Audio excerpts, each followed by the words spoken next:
Assalamualaikum warahmatullahi wabarakatuh. Perkenalkan, nama saya Yusriani, Fakultas FK, Prodi Pendidikan Bahasa Indonesia. Di sini saya akan menceritakan cerita rakyat atau dongeng Sebar Solusi Bandar yang berjudul Legenda Satu Karakter Latte Hadapi Kerajaan Goa. Dahulu kala, Kerajaan Balanipa Mandar, Sulawesi Barat Tengah, dilanda petaka. Kerajaan ini diserang oleh Kerajaan Goa yang jumlah pasukannya itu besar. Sementara Balanipa ini hanya memiliki sedikit pasukan yang hidup. Sebelum datangnya Kerajaan Goa, Kerajaan Balanipa ini hidupnya itu damai. Raja Balanipa itu lantas memutuskan untuk melakukan sayembara untuk mencari prajurit hebat. Dan pemenang sayembara tersebut akan mendapatkan hadiah. Pengumuman segera disebarkan ke seluruh pelosok negeri, membuat semua pemuda tertarik untuk mengikut ambil bagian, termaksud di kalangan pemuda di suatu kampung di lereng. Kalangan pemuda di suatu kampung di lereng di gunung. Di sana tinggal seorang laki-laki setengah bayang yang cacat kakinya, yang bernama Satu Karakter Latte, yang dalam bahasa Mandar artinya si kaki rusuk. Dia juga ingin mengikuti sayembara.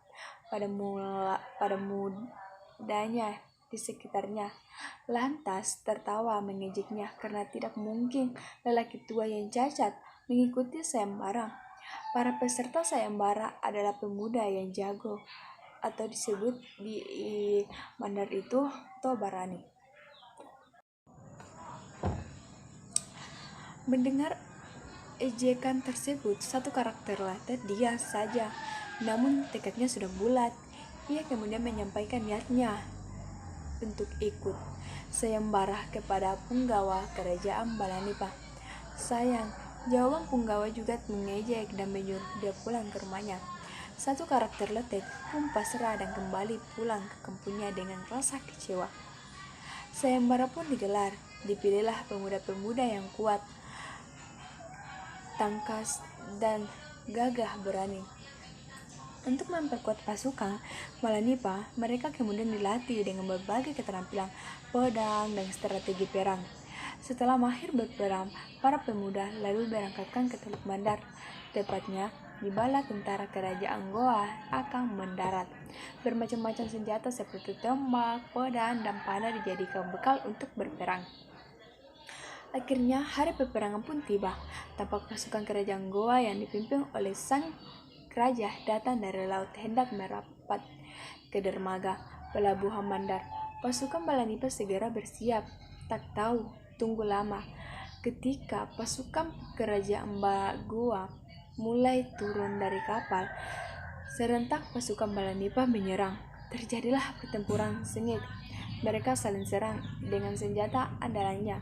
Pasukan Balanipa bertempur dengan gagah berani.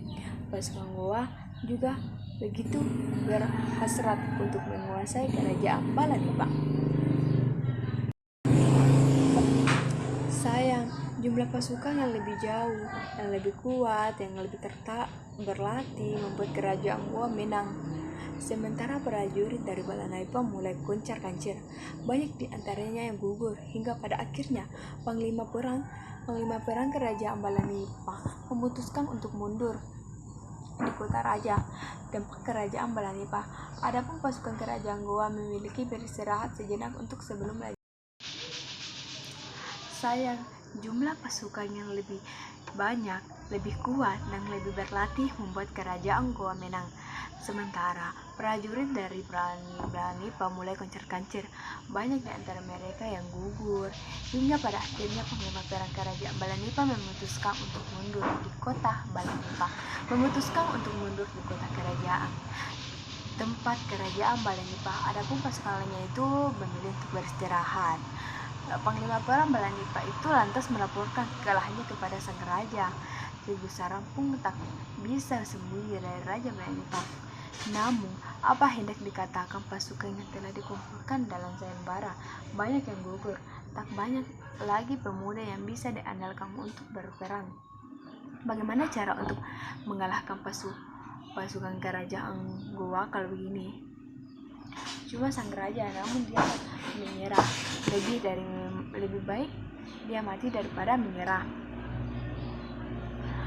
Nah, di kondisi genting ini sampai ke telinganya satu karakteristik orang tua yang cacat. Keinginannya membara, bertekad untuk kembali ke Balikpapan untuk mengajukan menjadi panglima perang tempur. Namun tawa sang raja tak henti. Tapi ketika dia melihat satu karakteristik itu bersungguh-sungguh, dia langsung menerimanya. Akhirnya Raja Balanipa setuju.